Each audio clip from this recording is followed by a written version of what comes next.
Hi! இது என்ன கீரை தெரியுங்களா? இதுக்கு பேரு கும்மட்டி கீரைன்னு சொல்லுவாங்க. இது கிராமத்தில தான் ரொம்ப கிடைக்குங்க.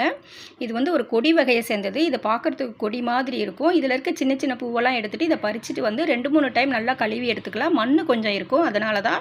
இப்ப நம்ம எப்பவும் கீரை கடையிற மாரி 1 டம்ளர் தண்ணி விட்டு நல்லா கொதிக்க வந்தோனே, இந்த கீரைய அலசி வச்சுட்டு, அதில சேர்த்துட்டு 2 பச்சை மிளகாய், ஒரு 7 சின்ன வெங்காயம் சேர்த்து ஒரு 5 நிமிஷம் வேக வச்சா நல்லா வெந்துரும். மூடி வைக்க வேண்டாம். நிறம் மாறிடும். இப்போ தேவையான அளவு கல்லுப்பும் சேர்த்துட்டு எடுத்து வச்சு நல்லா கடைஞ்சி எடுத்து வச்சுக்கிட்டு ஒரு சின்ன தாளிப்பு ஒன்று போட்டுடலாம். கொஞ்சம் எண்ணெய் விட்டு கடுகு போட்டு பொரிஞ்ச பிறகு ஜீரகம் 2 வரமிளகாய் கிள்ளி போட்டு 2 பெரிய வெங்காயம் பொடியாக நறுக்கிட்டு அதை நல்லா வதக்கி விட்டு இந்த கடைஞ்சி வச்ச கீரையில் கொட்டிடுங்க. சூப்பராக இருக்கும். இதோட நெய் கலந்தும் சாப்பிட்லாம், தேங்காய் எண்ணெய் கலந்தும் சாப்பிட்லாம். இது உடம்புக்கு அவ்வளோ நல்லதுங்க. இதில் வந்து இரும்பு சத்தும் சுண்ணாம்பு சத்தும் நிறைய இருக்குது. இது உடம்புல இருக்க கெட்ட நீரெல்லாம் வெளியேற்றும். இந்த கீரை கிடச்சிதுன்னா கண்டிப்பாக மிஸ் பண்ணாதீங்க. நல்லா இதை வந்து கடைஞ்சி சாப்பிடுங்க. பொரியலும் பண்ணலாம். ரொம்ப சூப்பராக இருக்கும். சாதத்தோட பிசைஞ்சு சாப்பிட. பிடிச்சிருந்தா லைக் பண்ணுங்கள், ஷேர் பண்ணுங்கள். நம்ம சேனல்